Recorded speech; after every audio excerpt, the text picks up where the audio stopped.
get what you give, my friend. I have it on my iPod. I listen to it in the car. I'm standing here, Canadian Music Week, the Canadian Radio Music Awards. I think I heard that song 3 times in there in the award show, man, or something like that. Everybody loves what you did with this jam, man.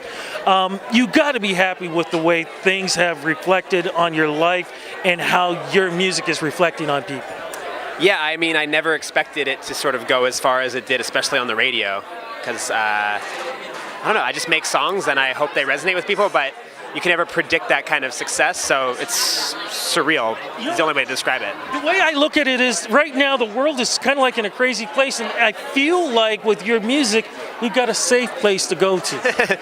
I mean, I definitely think a lot of my lyrical themes are about things can be hard, but if you sort of just work at it and, you know, do your best, it doesn't have to be as hard as you make it out to be. Sometimes a lot of it is internal, and it's how you frame it. I want to talk a little bit because I told you beforehand, I put both songs together. I've been playing it back to back.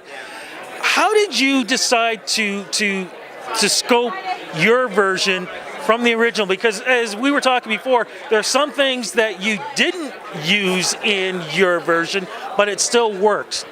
I mean, I think the vocalist that I worked with, we sort of just decided to skip the bridge. And who is that? Fjord, and they're from Quebec, and they're a duo. Oh shit, just getting wine delivered. There we go, get the wine in there, my friend. It's an awards show now.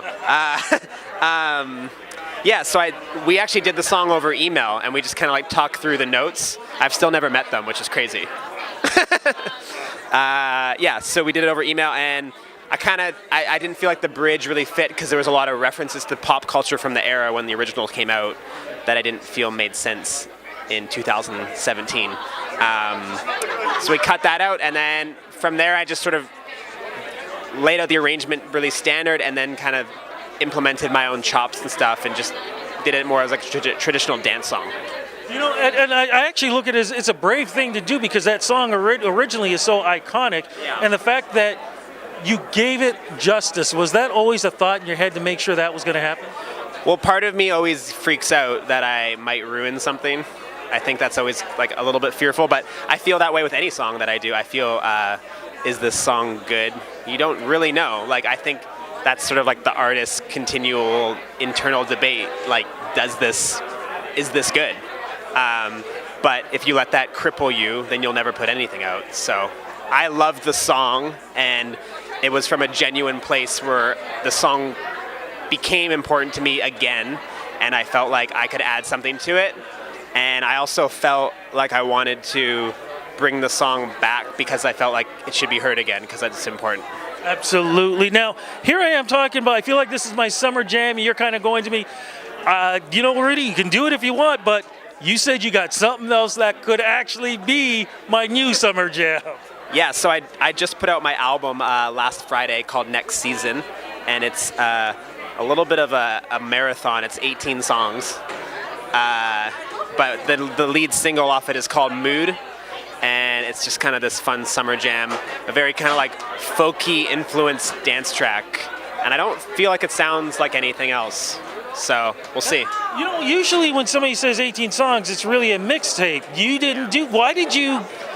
I love the fact that you take chances, man. Why did you go down this route? Like, why? I got mad when artists I like put out records that are only 9 songs, because that doesn't feel like an album to me.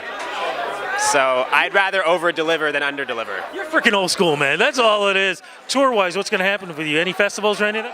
Yeah, I'm doing a festival in Puerto Rico in 2 weeks, doing one in Winnipeg, Rock the Shores in Victoria in the summer, and then I have my residency at Vegas all summer at Dre's. Oh, that's great. Yeah, so I'm just... Summer of Sound, Winnipeg. Summer of Sound in Winnipeg. There we go. We got the right answer over our shoulders here.